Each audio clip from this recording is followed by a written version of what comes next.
Hello guys, मैं मुर्तजा आलम आप सबका वेलकम करता हूं अपनी इस वीडियो में।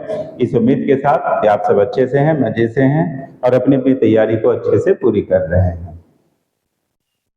गर्मी ज़्यादा बढ़ गई है, परेशानी है, लोगों को धूप में निकलने में दिक्कत होती है, लेकिन इन सब के बावजूद जो हमारा काम है हमें उसे पूरा करना है। बस ध्यान रखना है कि मेरे सेहत पे उसका कोई बुरा असर ना पड़े, तो उसी हिसाब से थोड़ा परहेज से हमें चलना है।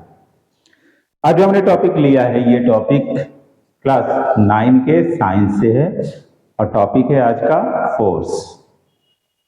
आज हम इसमें देखेंगे फोर्स होता क्या है, फोर्स कितने टाइप के होते हैं। इसके अलावा इस चैप्टर में हम लॉ ऑफ मोशन जो न्यूटन ने दिया था उसके बारे में बात करेंगे। वन बाय वन हम इन्हीं चीजों को एक एक करके देखते हैं। पहले तो हम इनके डेफिनेशन को समझते हैं, फोर्स की डेफिनेशन को। Definition: a force is an effort that change the state of an object at rest और एट मोशन। ये वो एफर्ट होता है फोर्स जो किसी भी ऑब्जेक्ट के स्टेट को बदल देता है, चेंज कर देता है। अब चाहे वो रेस्ट में हो या मोशन में हो। It can change an objects direction and velocity. Force किसी भी ऑब्जेक्ट के डायरेक्शन को भी चेंज कर सकता है और उसके वेलोसिटी को भी चेंज कर सकता है। Force can also change the shape of an object. इस डेफिनेशन में हमने देखा कि फोर्स किन किन चीजों को चेंज कर सकता है। कोई चीज रेस्ट पोजीशन में है, उसे हम फोर्स अप्लाई करके मूव कर सकते हैं, उसकी पोजीशन को चेंज कर सकते हैं। कोई चीज मोशन में है, फोर्स अप्लाई करके हम उसके मोशन को बदल सकते हैं, या तो उस पर फोर्स अप्लाई करके उसके मोशन को और बढ़ा सकते हैं या उस पर फोर्स अप्लाई करके उसके मोशन को घटा सकते हैं, उसके डायरेक्शन को भी बदल सकते हैं। उधर से आती हुई कोई चीज है, जैसे बच्चा कोई टायर नचाता हुआ आ रहा है, हमने उस पर फोर्स अप्लाई किया, उसने अपना डायरेक्शन बदल दिया। तो फोर्स किसी भी ऑब्जेक्ट के पोजीशन को, स्टेट को चेंज करता है, उसके डायरेक्शन को चेंज करता है, उसके मोशन को चेंज करता है, और साथ ही फोर्स किसी भी ऑब्जेक्ट के शेप को भी चेंज कर सकता है। ये तो डेफिनेशन है। अब हम इफेक्ट ऑफ फोर्स को समझते हैं। फोर्स के क्या इफेक्ट होते हैं। Force move a stationary object. कोई भी रुकी हुई चीज है उसको फोर्स अप्लाई करके मूव किया जा सकता है। जैसे कार इस रेस्ट पोजीशन में है, मैकेनिकल फोर्स उस पर लगाया तो वो मूव करती है। कोई सामान कहीं रखा हुआ है, उस पर हमने अपना मसल्स फोर्स अप्लाई किया, मस्कुलर फोर्स, तो वो अपनी जगह से मूव किया। Force stops object from moving. कोई चीज मूव करती हुई है तो उसे भी रोका जा सकता है। जैसे कोई गेंद, बैट्समैन ने गेंद को हिट किया, बाउंड्री के पास खड़े प्लेयर ने उसे कैच कर लिया, तो फोर्स अप्लाई करके उसने उसके मोशन को रोक दिया, स्टॉप कर दिया। Force change the shape of a body. Force किसी भी बॉडी के शेप को चेंज कर सकता है। हम अक्सर करते हैं, फोर्स अप्लाई करके हम रबर बैंड को स्ट्रेच कर सकते हैं, फोर्स अप्लाई करके किसी भी रॉड को मोड़ सकते हैं, उसके शेप को चेंज कर सकते हैं। Force change the shape of a body. Force change the direction of the motion. कोई भी चीज चली आ रही है इस डायरेक्शन में, हम फोर्स अप्लाई करके उसे डायरेक्शन उसके चेंज कर सकते हैं। जैसे बैडमिंटन खेलते वक्त इधर से हिट किया तो वो कॉर्क उस साइड जा रही है, लेकिन उसने जैसे ही फोर्स अप्लाई किया तो वापस ये इस डायरेक्शन में आ जाती है वो कॉर्क। अब फोर्स को हम पुश और पुल की तरह समझते हैं। Pull is defined as an action of force which causes an object to move from its place. एक ऐसा एक्शन है पुश जिसको अप्लाई करके हम किसी भी ऑब्जेक्ट को उसकी प्लेस से मूव कर सकते हैं। जैसे हमें कहीं बाहर जाना है, ठीक है, तो कार स्टार्ट नहीं हो रही है, तो कई बार उसे स्टार्ट करने के लोग धक्का देते हैं, तो पुश कर सकते हैं हम फोर्स अप्लाई करके। ओपनिंग द डोर, डोर को ओपन करना है तो पुश करके हम डोर को ओपन कर सकते हैं। तो पुश एक तरह का ऐसा फोर्स है जो कॉज है कई तरह के चेंज का। दूसरा है type pull. Pull is defined as an action to make something move by either tugging or dragging. इन्हें खींच कर घसीट कर किया जा सकता है, जैसे टग ऑफ वॉर में कोई रस्सी को अपनी तरफ खींचते हैं। ओपनिंग द ड्रॉयर, ड्रॉयर को खोलना है तो हमें उसको पुल करना होगा। ये वो फोर्स है जो उस ड्रॉयर के रेस्ट पोजीशन को मूव कर देता है।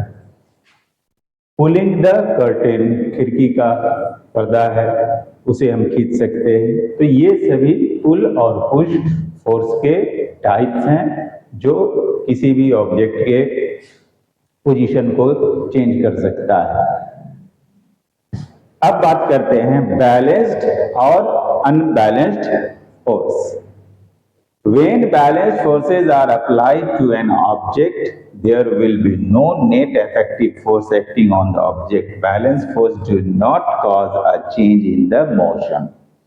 अगर मैंने 500 न्यूटन फोर्स अप्लाई किया, इतनी ही फोर्स अपोजिट डायरेक्शन से अगर कोई अप्लाई कर रहा है तो यहाँ पर कोई भी वर्क नहीं होगा, कोई भी चेंज नहीं होगा, क्योंकि दोनों की तरफ बैलेंस्ड फोर्स है। तो बैलेंस्ड फोर्स की वजह से कोई चेंज हमें देखने को नहीं मिलता है। हम चेंज देखते हैं, मूवमेंट देखते हैं, डायरेक्शन को बदलना देखते हैं, ये सब सिर्फ होता है अनबैलेंस्ड फोर्स की वजह से। Unbalanced force acting on an object change its speed and direction of motion.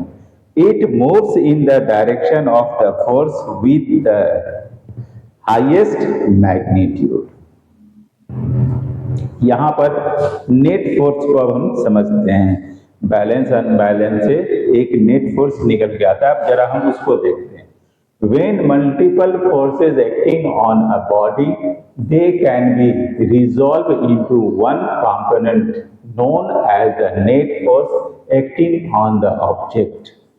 The net force decides the direction of the object. ये है वो ऑब्जेक्ट जिस पर force 1 5 Newton, force 2 5 Newton apply हो रहे हैं।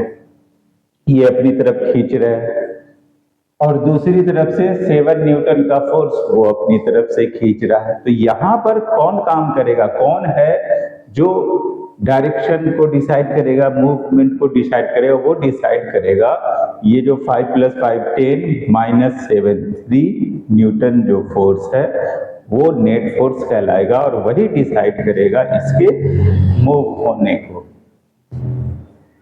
अब हम बात करते हैं फ्रिक्शनल फोर्स।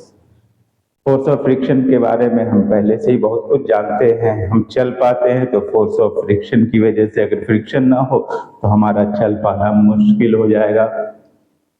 कई जगह फोर्स ऑफ फ्रिक्शन को हम रिड्यूस करते हैं अपनी जरूरत को देखते हुए, जैसे कि बॉल बेयरिंग फैन का वो जब जैम होने लगता है तो हम उसमें ऑयल डालकर उसे स्मूथ करते हैं ताकि वो फोर्स ऑफ फ्रिक्शन रिड्यूस करे।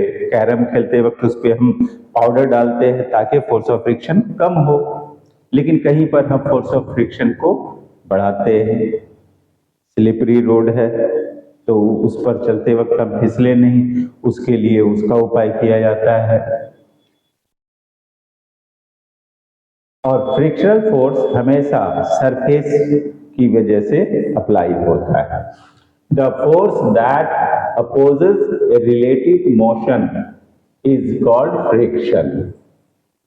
ऐसा फोर्स जो रिलेटिव मोशन के अपोज हो, उल्टा हो, उसका विरोध करे, it arises between the surfaces in contact. और ये तभी होता है जब उन दोनों के सरफेस आपस में कॉन्टैक्ट में आते हैं।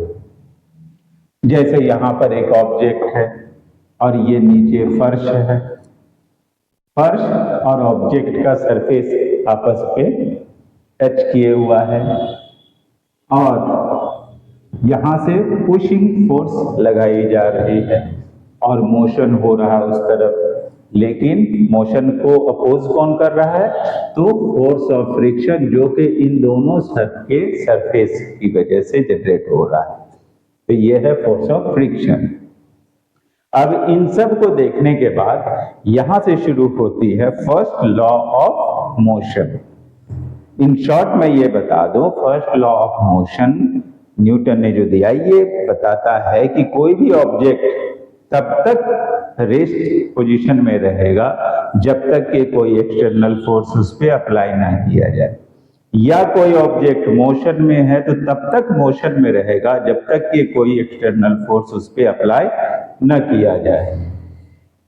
A body continues to be in the state of rest or uniform motion in a straight line unless acted upon an external unbalanced force. This is also called the law of inertia, और इसी को law of inertia के नाम से भी जानते हैं।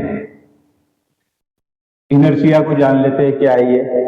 Basically, all objects have a tendency to resist the change in the state of rest or motion. Her object की ये टेंडेंसी होती है कि वो अगर रेस्ट में है या मोशन में है तो वो रेजिस्ट करती है, अगर रेस्ट में है तो वो रेस्ट ही रहना चाहती है। जैसे एक एग्जाम्पल के लिए, हम गाड़ी पे बैठे हैं, अचानक ड्राइवर ने गाड़ी को एक्सेलरेट किया तो हम पीछे की तरफ गिरने लगते हैं, या गाड़ी चलती हुई है, मोशन में, हमारा बॉडी भी मोशन में है, वो मोशन में तब तक रहना चाहता है जब तक कि बाहरी फोर्स इस पर एक्ट ना करे। अचानक उसने ब्रेक लगाया तो हम आगे की तरफ गिरने को हो जाते हैं। तो ये सब होता है सिर्फ इनर्शिया की वजह से। जैसे कि एग्जाम्पल दिखाया जाए कि यहाँ पर मान लीजिए ये मैंने इसके ऊपर ये चीज रखा हुआ है और ये चीज यहीं पर है, और अचानक मैं इसे हटा दूं तो वो चीज क्योंकि रेस्ट में है और रेस्ट में ही रहना चाहती है, इसलिए वो अपनी जगह पर गिर गई, इसके साथ नहीं गिरी। Basically, all objects have a tendency to resist the change in the state of rest or motion. This tendency is called inertia. All body do not have the same inertia. जितनी बॉडी की मास होगी उतनी ही inertia generate होगी। किसी भी body की inertia उसके मास से रिलेटेड होती है। It depends on the mass of the body. The mass of an object is the measures of its inertia. गेंद है, हल्की सी होती है, हम उसे आराम से कैच कर लेते हैं। उसी की जगह पे बड़ा सा कोई सॉलिड आयरन का बॉल हो 4-5 kg का, वो अगर उतनी ही स्पीड से उतनी ही दूर से उड़ के आए तो हमारे लिए उसको कैच करना उतना आसान नहीं होगा, क्योंकि उसका इनर्शिया फिर उसी के मास के हिसाब से होगा। इनर्शिया ऑफ रेस्ट, इनर्शिया को दो हिसाब से देख लेते हैं। एक तो वो रेस्ट की पोजीशन में है तो रेस्ट ही रहना चाहती है, और दूसरा मोशन में है तो मोशन में ही रहना चाहती है। An object stays at rest and it remains at rest until an external force affects it. कोई भी ऑब्जेक्ट रेस्ट में है तो रेस्ट में ही रहना चाहती है तब तक जब तक कि कोई बाहरी फोर्स उस पर एक्ट ना करे।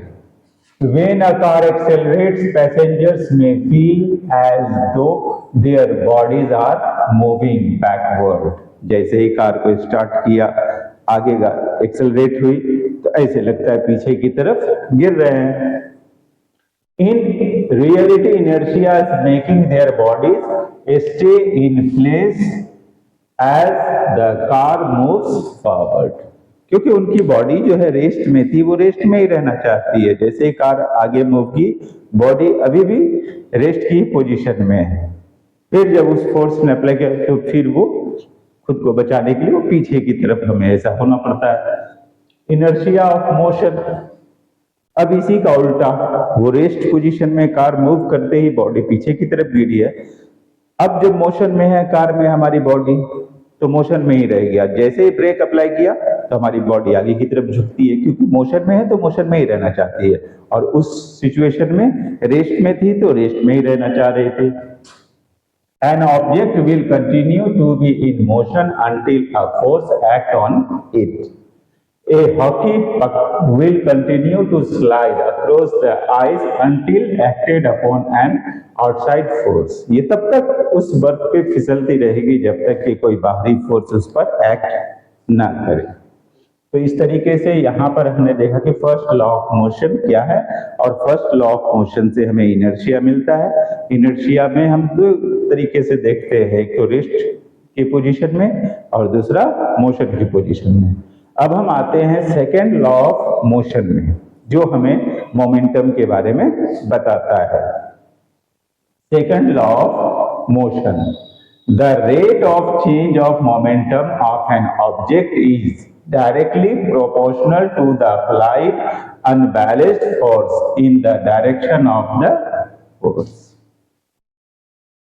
इससे हमें निकलता है momentum. Impacts produced by an object depends on its mass and velocity. किसी भी ऑब्जेक्ट का इम्पैक्ट, उसके द्वारा डाला गया इम्पैक्ट, वो उसके मास और वेलोसिटी के अकॉर्डिंग ही होता है।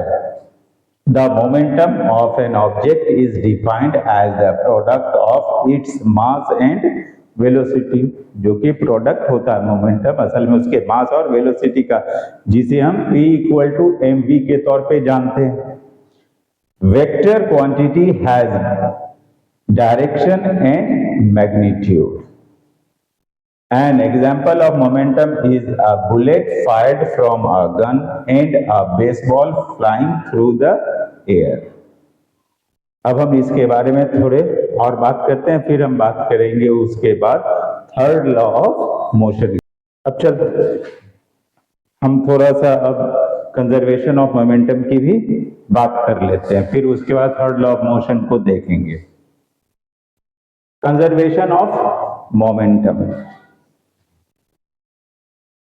Total momentum of an isolated system is conserved.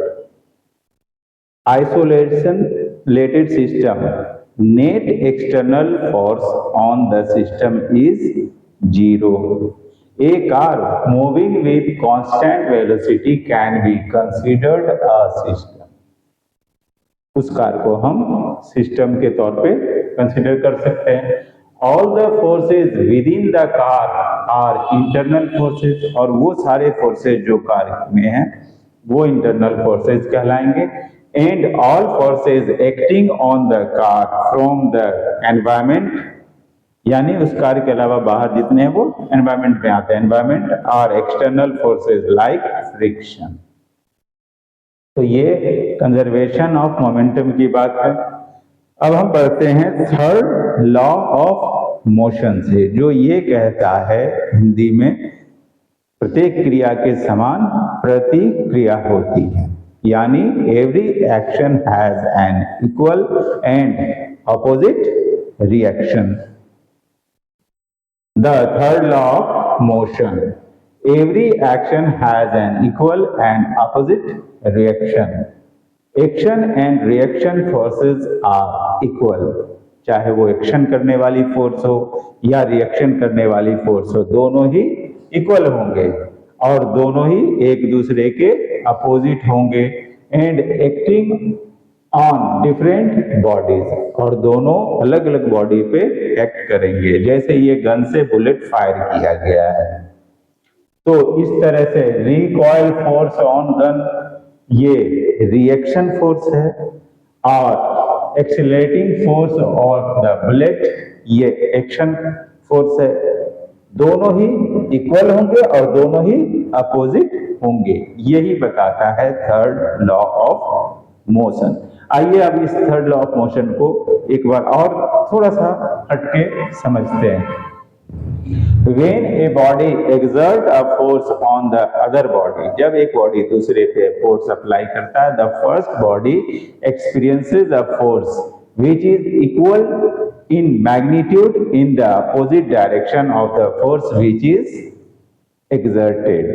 ये बिल्कुल जिस डायरेक्शन में एक्सर्ट किया है उसके अपोजिट डायरेक्शन में वो एक्सर्ट करता है। The above statement means that in every interaction, इस स्टेटमेंट के हिसाब से in every interaction there is a pair of forces, यहाँ पर forces का पेयर होता है हर इंटरेक्शन में।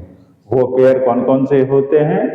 The magnitude of the forces are equal and direction of the forces on the first object is opposite to the direction of the forces on the second object।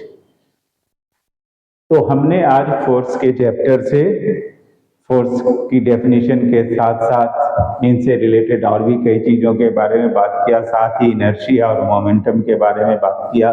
तीनों ही law of motion को हमने देखा। Next video में हम इस chapter से related question के answers को करेंगे, जो कि एनसीईआरटी की बुक में हम देखते हैं क्लास 9th के साइंस में। उनका सॉल्यूशन जो भी है, प्रॉब्लम का सॉल्यूशन निकाला जाएगा, क्वेश्चन के आंसर दिए जाएंगे। आज के लिए इस वीडियो में इतना ही है। आप लोग मेरे इस वीडियो से फायदा उठाएं और मेरे इस वीडियो को लाइक शेयर सब्सक्राइब करें और अपना कीमती कमेंट